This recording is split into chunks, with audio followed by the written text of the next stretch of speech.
Social media का दौर है और आज तो हर शख्स जो है वो सोशल मीडिया इस्तेमाल करता है। उसकी प्रेजेंस कहीं ना कहीं मौजूद होती है और कतर के कुछ कवानीन हैं, अगर आप उनको ब्रेक करेंगे और उनके जो है एहतराम कानून का नहीं करेंगे तो आपको मुख्तलिफ तरह की जो है वो सजाएं और जुर्माने वगैरह हो सकते हैं। आज मैं देख रहा था, एक पोस्ट लगी थी इंस्टाग्राम पे, एक पेज है व्हाट्स गोइंग ऑन कतर के नाम से, और उन्होंने कुछ जो है वहाँ पे पोस्ट किए हुए थे कुछ कवानीन जो पिछले अरसे में उनको रिन्यू यानी दोबारा से लोगों के लिए पेश किया गया था, और वो अलशर्क से वो पोस्ट उठाई गई थी। उनके मुताबिक ये है कि कतर सोशल मीडिया के कुछ कवानीन हैं और इसमें हर वो चीज़ है जो आपको जानने की ज़रूरत है। और इसमें ये कहा गया है कि कतर में सोशल मीडिया के जो सार्फिन हैं अक्सर वो अपने तजर्बात और रोज़मर्रा के काम और इस तरह की यानी कि ब्लॉगिंग या तस्वीरें या इस तरह की चीज़ें जो होती हैं वो पब्लिश करते हैं, लेकिन कुछ लोग नादानिस्ता तौर पर कानून को तोड़ सकते हैं। यानी कि उनका इरादा तो नहीं होता लेकिन वो उसको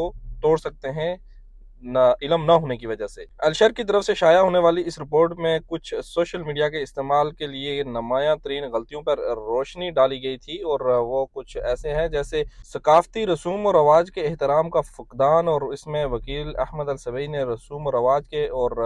रवायात की बेइज्जती और जहारहाना रवैये के खिलाफ खबरदार किया। शाइस्तगी या साख और इज्जत को नुकसान पहुंचाने वाले पैगामात के लिए साइबर क्राइम डिपार्टमेंट खिलाफ वर्जी करने वालों को इंसाफ के हवाले कर सकता है, जिसके नतीजे में 3 साल तक कैद और 10,000 कतरी रियाल तक का जुर्माना हो सकता है। अनऑथोराइज्ड फोटोग्राफी यानी गैर मजाज फोटोग्राफी आप किसी की बगैर इजाजत करते हैं तो उसके हवाले में ये कहा गया है कि 2017 का जो कानून है, कानून नंबर 4, उसमें अफराद की रजामंदी के बगैर इनकी राजदारी के खिलाफ यानी प्राइवेसी के खिलाफ वर्जी से मना करता है, और जराइम में निजी पैगामात को रोकना, कॉलों पर छुपना, गुफ्तगू को रिकॉर्ड करना, मुंतकिल करना और इजाज़त के बगैर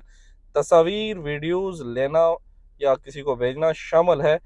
जुर्माने की जो हद है वो 2 साल कैद से लेकर 10,000 रियाल तक का जुर्माना जो है इसमें लिखा गया है। डिफेमेशन यानी हित्तक इज्जत का जो क्राइम है वो ये है कि साइबर क्राइम में अक्सर दूसरों को बदनाम करना,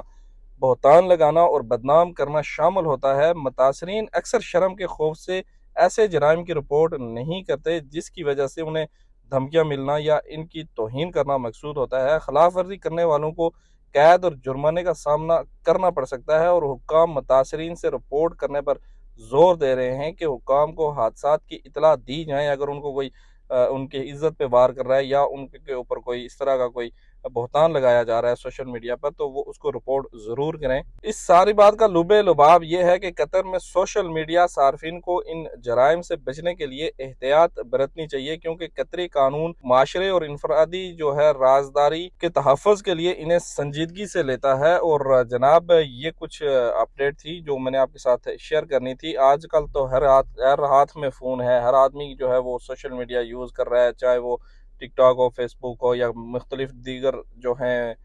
प्लेटफॉर्म, उनके इस्तेमाल से हर आदमी आशना है और कर रहा है। और अगर इसमें अगर आपके गैर इरादी तौर पर कहीं पे भी आपसे कोई गलती होती है तो इस पे थोड़ा नज़रसानी कीजिए और किसी भी तरह की कोई जो इस तरह की एक्टिविटी है उसमें शामिल ना हो। मिसाल के तौर पे किसी की बगैर इजाज़त वीडियोज़ अगर आप कहीं पे हैं, ऐसे मकाम पे, पब्लिक मकाम पे जहाँ पे आपने कोई इस तरह की वीडियो बनाई है जिसमें किसी की फैमिली है या कोई आदमी है जो जिसको ये नहीं, वो नहीं चाहेगा कि मेरी ये वीडियो जो है तो वो सोशल मीडिया पे लगाई जाए, और अगर आप उसको लगाते हैं तो वो उसको अगर रिपोर्ट करता है तो उसमें भी आपको इसमें प्रॉब्लम आ सकती है। और एहतियात करें, कानून का एहतराम करें और किसी भी तरह की कोई इस तरह की गलती मत करें जो आपके लिए बाइस मुसीबत बन सके। मिलते हैं दूसरी वीडियो में। अल्लाह हाफिज़, खुदा पामान।